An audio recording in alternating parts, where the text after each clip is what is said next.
So as I said, the call to worship I shared today was part of a letter that the Reverend Dr. Sophia Betancourt sent, the UUA president, sent to all the Unitarian Universalist congregations, leaders, and members, reminding us that we are a sanctuary people. I've been carrying that phrase with me ever since I read her letter, pondering it in my heart. She is right. We have long been a faith who've made room for people who don't quite fit. Both Unitarianism and Universalism were deemed heretical in their foundings, as we welcomed ideas that challenged and questioned traditional dogma and that evolved with the times.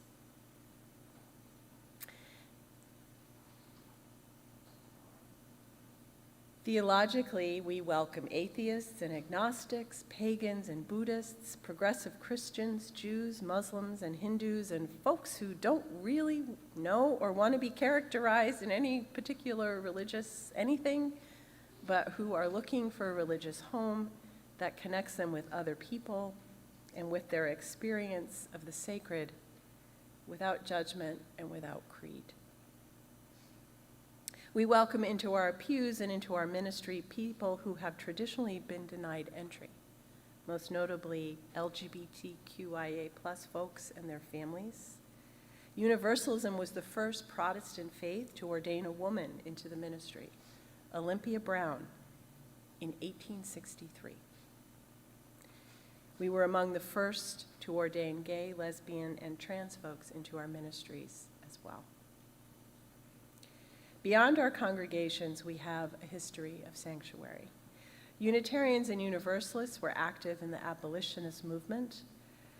Reverend Theodore Parker, he who first said that the moral arc of the universe is long but bends towards justice, slept with his gun under his pillow to protect the people that he was hiding in his home, who were fleeing enslavement.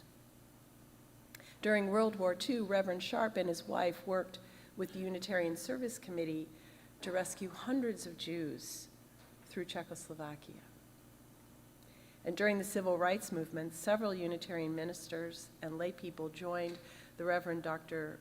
Martin Luther King and his people in their nonviolent protest marches, including the Reverend James Reed and Viola Liuzzo, who were both killed by the KKK. President Betancourt's letter was part pastoral assurance and part a call to action for the years ahead. A reminder that we've been here before and answered the call to that theological center of our faith tradition to be a covenantal people who strive to live into the values and ethics of the spiritual discipline of love. As she wrote, we draw our purpose from the call to honor and uphold the non-negotiable sacredness of each and every person, of earth, and of all beings bound up together in an abiding love that rests in the call to justice. The word sanctuary has a lot of meanings. It can mean offering a safe place, a refuge, to rest, to recover, to hide from danger. It can also mean a place to gather together in worship, in the presence of what we hold as sacred and holy. This room is our community sanctuary, where we come together in person and online. To worship means to lift up that which is worthy of our ultimate commitment and loyalty. In traditional religions, God is often the object of that worship. But that's not always the case. In Buddhism, for example, what is lifted up is the way, the path, the practices that the Buddha taught to help relieve suffering and to embody compassion. In Unitarian Universalism, our definition of worship, much like everything else, is very broad. Some of us do believe in a divine presence, others do not, and many of us have many more questions than specific beliefs. which is why we are a covenantal people, focused on the values and ethics that tie us together in relationship to one another, to our larger human communities, and to the earth, living into these relationships through these values, which all boil down to the spiritual discipline of love. This is the focus of our worship, the focus of our ultimate commitment and loyalty. Then there's what Howard Thurman calls the inner sanctuary, the inward sanctuary, the sanctuary of our own souls, where live our ideals, our values, our hopes, our dreams, our best selves. The Buddha called it the way, or the practice of the Dharma, or the right way of living, centered on compassion and mindfulness.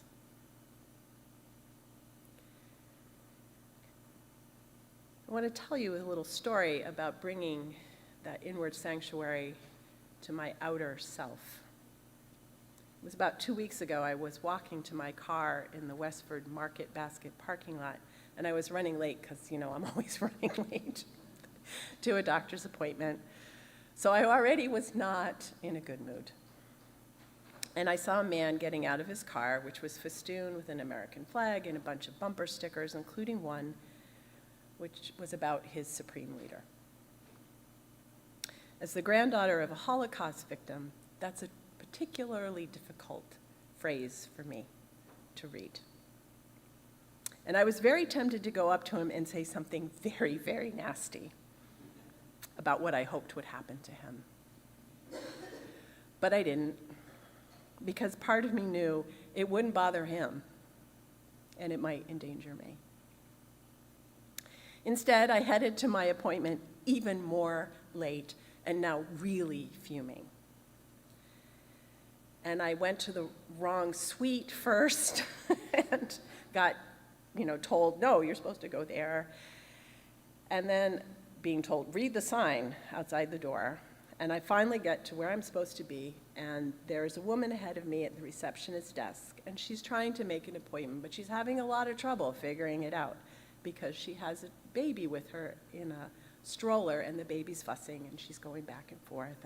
And I'm just getting more and more agitated by all of this, wondering, why did I rush when I'm just going to have to wait while this keeps happening? Finally, the woman finished and was preparing to leave, and the receptionist asked me for my name and my date of birth. And as I was giving it to her, I noticed that the mother was trying to maneuver this unwieldy stroller, because strollers now are like mini tanks, right? These giant things in this very narrow space. And she was trying to do all this. So I went and opened the door for her. And she looked up at me and she smiled, and then she said, I don't know why I dress her in nice clothes. She just spits up. And I said, yeah, I remember that. My oldest did that for 2 years. Now he became a platoon leader in the U.S. Army, so it does pass. She and I smiled at each other, and she walked out, and I just felt all that anger and frustration and fuming fall off. Kindness is an amazing antidote.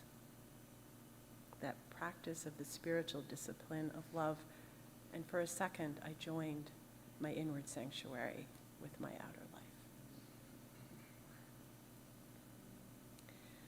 I was reminded by Ruth, our chalice lighter this morning, in a conversation we had last week, that our congregation serves people in 2 different ways.